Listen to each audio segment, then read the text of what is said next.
Good afternoon, dear students. In my earlier class, I explained the features of romantic age. Now let us discuss the main characteristics of romantic poetry. Emotion and imagination are the foundations of romanticism. So emotions and imagination are the foundations of romanticism. So these two are key elements or key aspects of romanticism. It is characterized by extraordinary development of imaginative sensibility. So here we need to understand imaginative sensibility.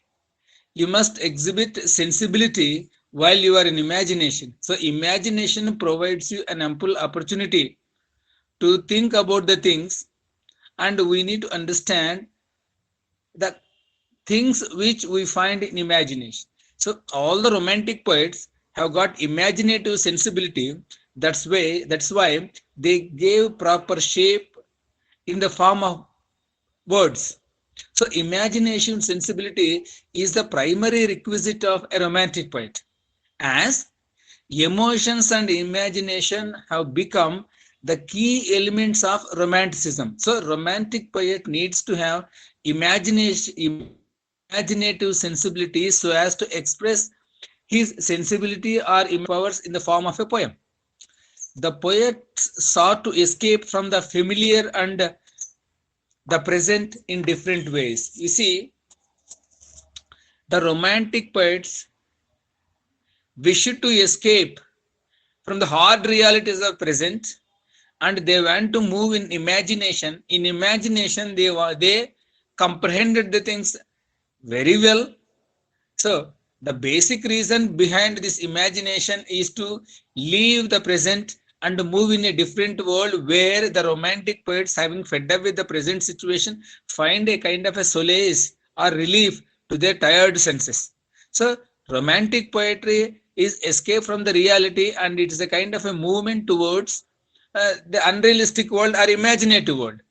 So ఈ romantic poets అన్నటువంటి వాళ్ళు ఏం చేశారంటే, వాస్తవిక ప్రపంచం నుంచి ఊహాత్మక ప్రపంచంలోనికి వెళ్ళి అక్కడ ఉన్నటువంటి విషయాల్ని సక్రమంగా అర్థం చేసుకోగలిగారు. సక్రమంగా అర్థం చేసుకొని వాటికి ఒక పదరూపాన్ని కలిగించారు. తద్వారా వచ్చినటువంటివే రొమాంటిక్ పోయమ్స్ అన్నటువంటిది. All the great romantic words are all the greats produced during romantic age are full of imaginative sensibility of the poets. Then for example, let me explain Coleridge. Coleridge escaped to the world of supernatural. So Coleridge, one of the pioneers of romantic movement, escaped to the supernatural world, keeping himself away from the present realities or present situation. Then Scott derived inspiration from the Middle Ages. Now, Middle Ages provided ample opportunities or huge chances for the romantic poets to give shape to the things of Middle Ages. మధ్యయుగ కాలంలో ఉన్నటువంటి కథల ఆధారంగా వాటన్నిటిని కూడా వీళ్ళు ఊహల్లోకి వెళ్ళి ఆ కథల్ని చూసినట్టుగా వాళ్ళు ఊహాత్మక లోకంలో ఉండి వాటికి ఒక ప్రాపర్ రూపాన్ని ఇచ్చినటువంటి వ్యక్తులే this romantic poets. Wordsworth lived in the present, but he knew as well as through a coloring of imagination on the common rustic life and nature. So now, Wordsworth differs from Scott and Coleridge. Wordsworth's way of imagination totally differs from his earlier or his contemporary romantic poets, as he dwelled more on the rustic things of life or common people and nature. As he spent most of his time in lake districts, he enjoyed the beauty of nature, the flow of rivers, and even in his imagination also, he sensitized the impact of nature on his thinking, and he created a kind of a strong bondage between people and nature. They are inseparable from each other, and both of them have to live together because man has to find lot of inspiration from nature. So ప్రకృతిని అందాలని పొగుడుతూ ప్రకృతిని ఊహించుకుంటూ ప్రకృతికి మనిషికి ఉన్నటువంటి సంబంధాన్ని తెలియచేసినటువంటి వ్యక్తే William Wordsworth. William Wordsworth's treatment of nature differs from others because he philosophizes nature and he makes human beings a loyal disciples of nature. And he says nature always inspires and motivates. So even in his imagination also he enjoys the power of nature and also informs us the power or the influence nature exercises on human thinking. Man learns so many things from nature than anything else. ప్రకృతిలో ఉన్నటువంటి అంశాల ఆధారంగా ప్రకృతిలోని విషయాల పట్లనే ప్రకృతే మానవ జాతి మనుగడకు ఒక మార్గదర్శి అన్నటువంటి భావాన్ని తన ఊహాత్మకంగా ఆలోచించి ఆ సత్యాన్ని ప్రజానీకానికి తెలియజేసినటువంటి వ్యక్తే William Wordsworth. Then Keats sought solace in the Middle Ages and ancient Hellenic beauty. You see, the last and prominent poet of Romantic age and the young man who died at an early age, leaving behind so many people to follow him. So John Keats also found much inspiration and much of his subjects from Middle Ages. మధ్యయుగ కాలం నాటి అంశాలను ఆధారంగా చేసుకొని వాటికి ఊహను జోడించి రచించినటువంటి వ్యక్తే John Keats. So John Keats also occupies a prominent place in Romantic school of poetry, as his poetry is almost can be called as a sensuousness and it is based on Hellenic beauty also. Byron and Shelley were in revolt against the world to usher in the golden age, you see. And another kind of another team we find Byron and Shelley. ఇందులో మనకు Byron and Shelley అనేటువంటి వ్యక్తులు కూడా వస్తారు. These two poets differ from other poets in understanding or in comprehending or in finding something new in nature. You see, both of them in their imagination wanted to find a new world because they are fed up with the present situation and they want humanity to have a better world to live in, as it is necessary for the survival of humanity. So మానవ జాతి మనుగడకి ఇంకొంత మంచి సమాజం రావాలని ఆశించినటువంటి వ్యక్తులు Byron and Shelley. So even Shelley's ode to the west winds the same thing. So both of them are influenced by French revolution. They wish to have a better world to the society or to the humanity. The ideas of Rousseau, when we remember French Revolution was much influenced by Rousseau's works. Liberty, equality, fraternity, సమానత్వము, స్వేచ్ఛ, సౌభ్రాతృత్వం అన్నటువంటి ఈ పదాలని ప్రపంచానికి అవసరమని తెలియజేసినటువంటి వ్యక్తులు Rousseau. So the romantic poets came under the influence of Rousseau also. They demanded liberty, equality, fraternity for every human being. They want to away from lordship. They want to move away from feudalism and they want to live in a pure democratic society. And they need the support of nature to change the present context of the world. So ప్రపంచంలో ప్రస్తుత పరిస్థితులను మార్చడానికి ప్రకృతి ఒక ఆధారం అని భావించినటువంటి వ్యక్తులు ఎవరంటే Shelley and Byron, because they came under the influence of Rousseau. Then and the principles of French Revolution. So even in the history of humanity, we find the importance of French Revolution because it influenced the entire world to go against colonialism and demand freedom, demand equality, demand fraternity. So the impact of French Revolution is more on romantic poets. They were much influenced by this the writings of Rousseau as well as the canons of French Revolution. So you see, the people lived during romantic age were eagerly waiting for the change in the society and they want to bring that change with the association of nature through the writings. So సామాజికంగా మార్పులు కావాలన్నప్పుడు ప్రకృతి ద్వారా కూడా మనం ఎన్నో తెలుసుకోవచ్చు. For instance you see ode to the west wind, change is natural. Leaves, tender leaves, after some time they dry up and they fall to the ground. Even the seeds fall to the ground, that is covered by dust. When the rain comes, again they become a small plant. So change is natural, that change should be positive. So మనం మార్పు అనేది ప్రతి ఒక్కరిలో సహజంగా ఉంటుంది. అది మంచి మార్పు కావాలని కోరుకోవడం అన్నటువంటిదే ఈ రొమాంటిక్ పోయిట్స్ యొక్క ఇంటెన్షన్, ఉద్దేశం అన్నటువంటిది. ఎందుకంటే when we look at ode to the west and clinically we come across the desire of Shelley to have a better world. So the better world he shows in the form of a seed. Seeds, విత్తనాలు, they fall to the ground, భూమి మీద పడతాయి. That is covered by dust. ఏమవుతాయి? మట్టి చేత కప్పబడతాయి. When the rain comes, వర్షం వచ్చినప్పుడు ఏమవుతుంది? Again they get the birth, మళ్ళీ అవి మొలకెత్తాయి.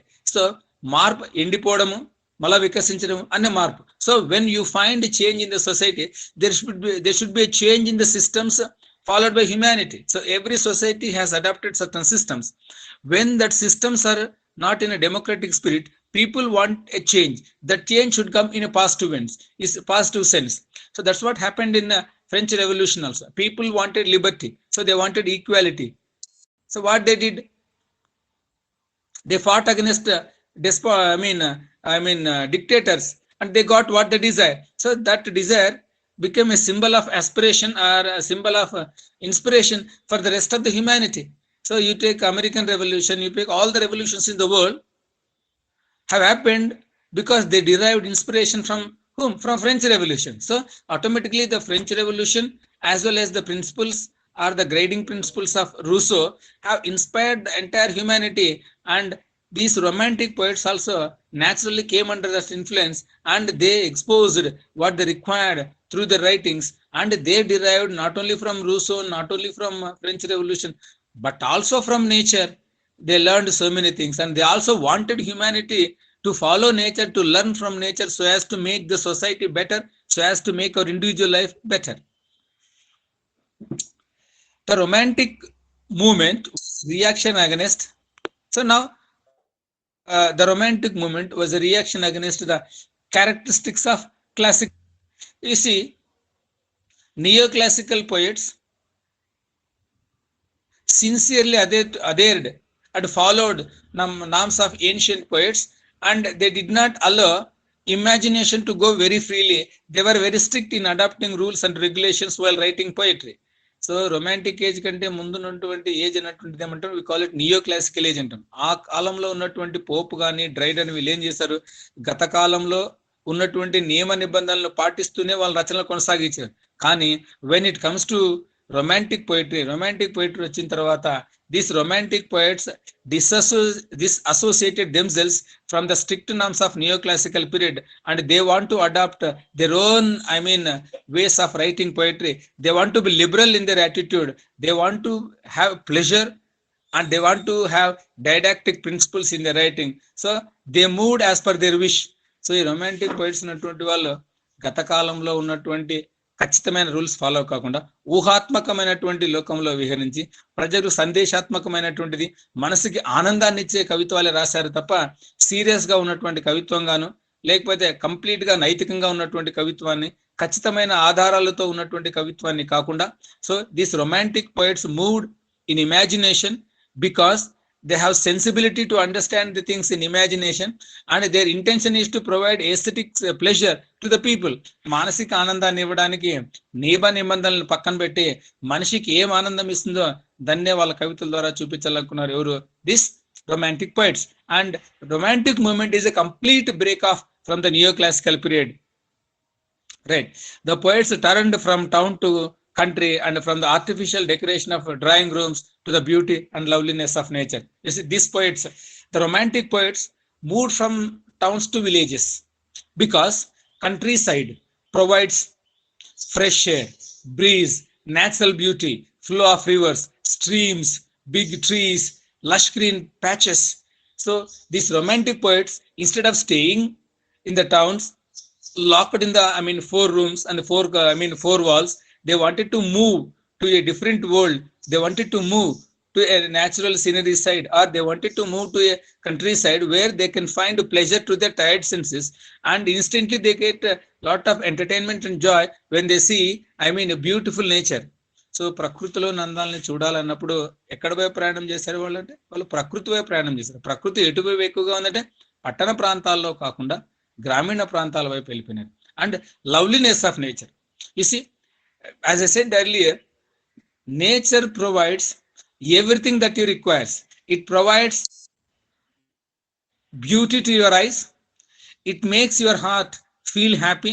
It makes you to live in imagination. That is the power of nature. So nature has a tremendous power, unimaginable power, that it makes you to live happily. It consoles your heart. It provides beauty to your eyes, and it makes you to forget yourself. That is the power of nature.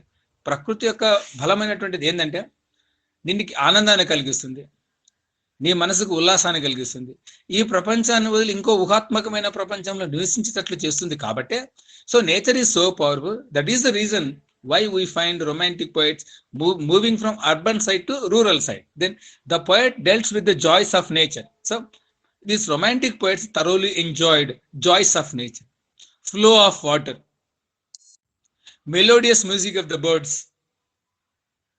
lush green patches, big trees, cool breeze. All these things they found in nature. ప్రకృతిలోని అందాలన్నీ వాళ్ళు చాలా గ్రహించగలిగారు, ఆనందాన్ని పొందగలిగారు. They depicted the lives of common people, shepherds and cottagers. You see, these romantic poets made the lives of the common people as subjects. అక్కడ ఉన్నటువంటి గ్రామీణ ప్రాంతంలో ఉన్నటువంటి సామాన్య ప్రజానీకం యొక్క జీవన విధానాన్ని ఏమవుతుంది వాళ్ళ కవితలకు ఆధారంగా చేసుకున్నారు. Then they also exposed, they also beautifully projected and depicted what? Shepherds. You know, when we see rural countryside, what we find? We find shepherds taking a flock of sheep into the hills and valleys. They enjoyed the sound of the lambs. So ఈ గొర్రెల కాపర్లంతా వాళ్ళు గొర్రెల మందలు తీసుకొని అటువైపు వెళ్తా ఉంటే ఆ అందాన్ని కూడా, ఆ గొర్రెల కాపర్లు ఏం ఆనందాన్ని పొందారంటే ప్రకృతిలోని పచ్చదనాన్ని, గొర్రె పిల్లలు మేక పిల్లలు చేసే శబ్దాలను చూసి చాలా ఆనందపడ్డారు. Even the poets also enjoyed sound of the lambs, these shepherds moving deep into the valleys. Then the language was closer to the ordinary speech. Even the language adopted by these romantic poets is the language spoken by the common people. If the poets keep high diction in their poetry, it is very difficult for the common man to comprehend the sense of the poem. So they adopted a simple language, and that language is similar to the language of common people. That's why Wordsworth also says the language of the poetry should be the language of common man. So he adopted the language of rustic people so as to convey the true feelings and emotions of rustic people. The poets took delight in depicting natural objects. So poets loved nature very much, stayed in nature, and beautifully depicted and described and delineated natural objects beautifully. They described the flow of water. They also described what melody of the nightingale. They also described, you see, farmers working in the fields. So even Ode to Autumn clearly indicates what is happening in rural side. So the poets are very much interested to describe the natural objects because they love nature, they want to be with nature, and they want others to understand the importance and the significance and the power of nature. They sang about the birds and flowers, Ode to Nightingale, Ode to a Skylark. These are all the clear indications of poets' sensibility or poets' understanding of melody of the birds. They found birds, they found cricket bird, and they found different kinds of birds, and they enjoyed their voice very much. And even John Keats forgets himself while listening to the song of Nightingale. So, and he wants to travel along with the Nightingale so as to escape from the current world of difficulties. So what we understand from different poems of romantic poets is that they loved natural objects, and they also loved the voice of different birds, and even they wonderfully described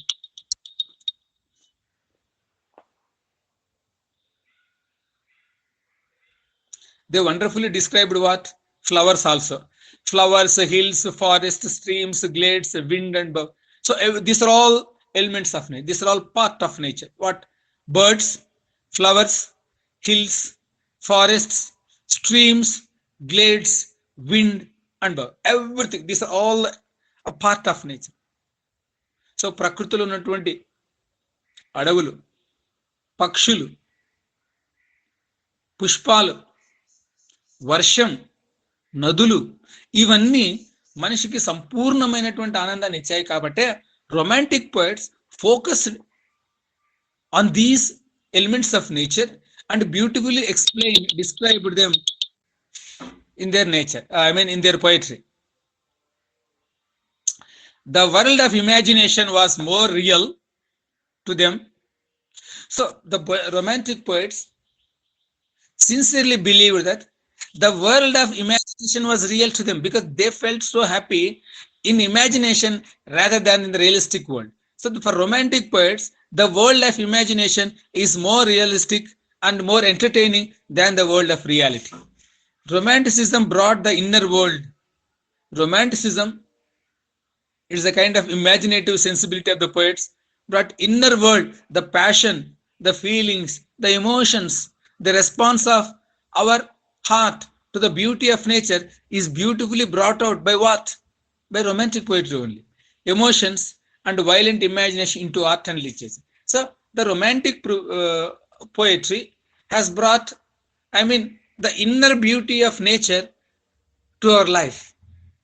To us, romantic poets enjoyed very much in imagination rather than in realistic world, and their sensibility is so good that we can see the beauty, the glamour of nature in the poetry of romantic poets. So in compared to neoclassical poet or compared to Victorian poet, so romantic poetry being based on imagination, being based on natural objects, it gives more pleasure and more entertainment and really takes us to a different world. So ఈ romantic poetry అన్నటువంటిది ప్రకృతి అందాల పైన, ప్రకృతికి మనిషికి మధ్య ఉన్నటువంటి సంబంధం పైన ఆధారపడి రచించింది కాబట్టి మనం చదివే వాళ్ళు కూడా ఈ వాస్తవిక ప్రపంచం నుంచి వేరే ప్రపంచంలో మనస్ఫూర్తిగా ఆనందాన్ని పొందడానికి అవకాశం కల్పించినటువంటి పోయిటరీనే this romantic poetry. Okay, thank you.